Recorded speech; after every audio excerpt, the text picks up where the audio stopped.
2025, a 12-year-old boy named Elliot Harris vanished from his home in Penroach, a village deep in the rural heart of Lochollow County. 4 days later, he came back. But it wasn't just his return that made headlines, it was his skin. The boy was biologically identical to Elliot, who went missing. His blood matched, his teeth matched, his mannerisms hadn't changed, but the skin wrapped around his body, fused to his muscles and bones, belonged to a woman who died in 1996. Her name was Dr. Veronica Carmichael, a former lead researcher for Viresca labs. Carmichael's name doesn't appear in any medical journals. In fact, it barely appears on record at all. But dig deep enough through local hospital files, corporate black sites and leaked documents, and you'll find something the Lochollow Institute has spent decades trying to bury. Project Fleshwave. Officially, L16 was registered as a hospice, a quiet, private place where the terminally ill could pass, surrounded by nature. Unofficially, it was the test chamber for regenerative compound trials. The compound, NFW2, was based on research by Dr. George Whittle, derived from a chemical discovered deep beneath Harwick, years after the catastrophic Silver Rain. The idea was simple. If a body could remember its ideal form, it could rebuild itself perfectly. Patients with failing organs or missing limbs were injected with the serum, which began to rewrite their cellular memory. Patients with collapsed lungs began taking full, deep breaths within days.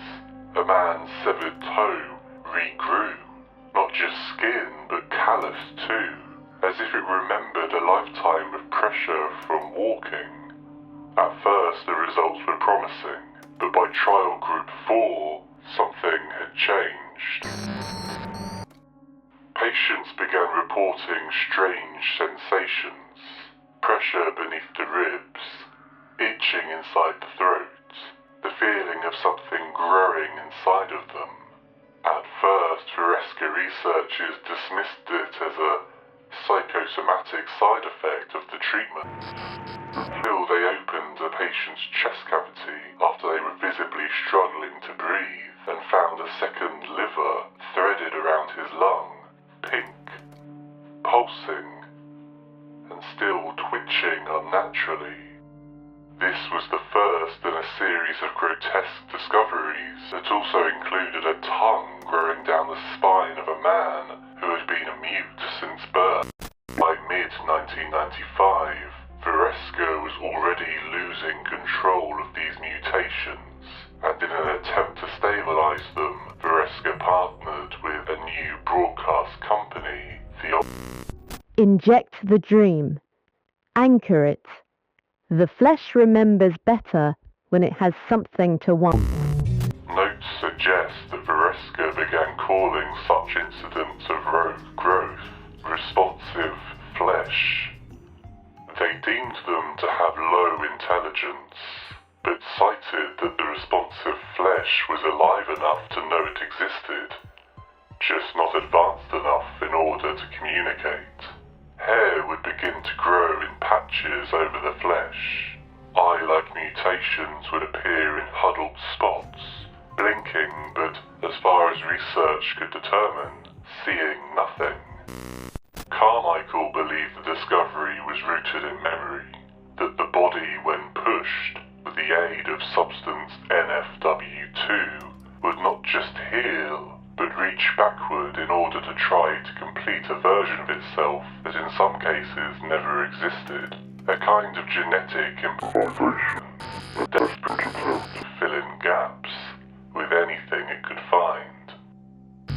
March the 12th, 1997. Dr. Carmichael had disappeared a few months prior, but research and experiments continued under a new lead scientist, Dr. Edwin Buzz Lawson. A female patient began seizing moments after an otherwise normal fleshwave injection.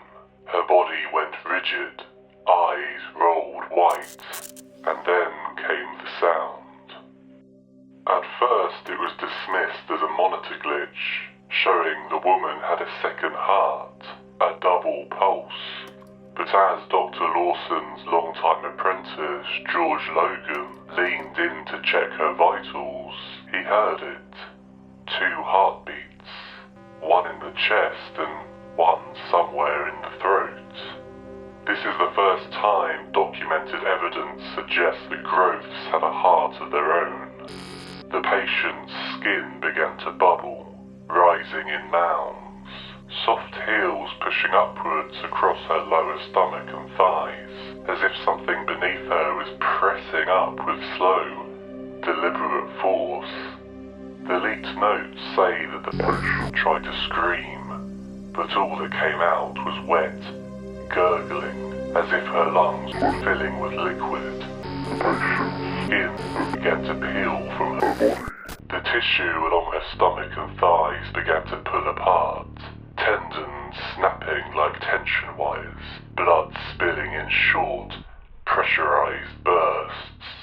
And then, with a sound like a wet sack tearing, her body split. 6, maybe 7 pounds of writhing, fibrous flesh sat amongst her remains, slick and steaming. It slid from what remained of her midriff, dragging coils of nerve and muscle with it. This marked the first case of responsive flesh showing intent rather than just existing. Incomplete. Twisted. Over the following weeks, the responsive flesh evolved and developed. More than its previous counterparts, it began to form what the researchers called its face, with bones growing seemingly out of nowhere. Stumps emerged that could be mistaken for arms and legs.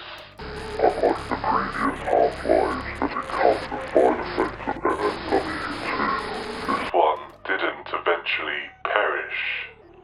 The flesh continued to evolve and change its appearance throughout its containment, until eventually it began to resemble what the notes described as a humanoid figure. There are allegedly calls for this new flesh to be incinerated, to remove it from this earth, but there is no evidence to suggest it was officially destroyed. In the documents released by VL Leaks, there are plenty of redacted and missing files, which has led to many suspecting this wasn't the only new flesh half-life of its kind to exist during this period. Too unstable, too uncanny. There are now too many active and growing new flesh to hold across our facilities. As destruction of the entities is an unavailable option, I propose rehousing them. After the resonance collapse of St. Dominic's in 1992, we managed to discover a fault line network beneath Lochollow. Certain structures, particularly churches, are built on fractures where energy is behaving differently. I believe that we can harness this energy and open a gateway into another space. One that might not strictly be of Earth. As a final act of this establishment, let us remove this curse from our world and banish them to never be seen again. Which brings us back to Elliot Harris. Inside Elliot's body, scans revealed structures unknown to modern medicine. Thin, fibrous tissues branching from his lungs to his spine, connecting to pockets of memory embedded inside his cells. This isn't another case of regeneration or responsive flesh. Elliot might in fact be the first known case of a The Lochollow Institute has characteristically denied involvement. Viresca claimed Project Fleshwave was shut down in 1997, but leaked NavCat documents suggest otherwise. Hidden clinics have begun operating in rural Lochollow, unmarked vans outside schools, parents reporting unauthorized blood draws, grainy CCTV images that show Optica technicians entering an abandoned supermarket in If your construct begins to report dreams immediately, it means it has learnt to want. Wanting leads to deviation, and deviation cannot be contained or controlled. Contained or controlled. Contained or controlled. Contained or controlled. Contained or controlled. Contained or controlled. Contained or controlled. Controlled, controlled, controlled. Do not attempt to bond with it. It is not you, and it never can be.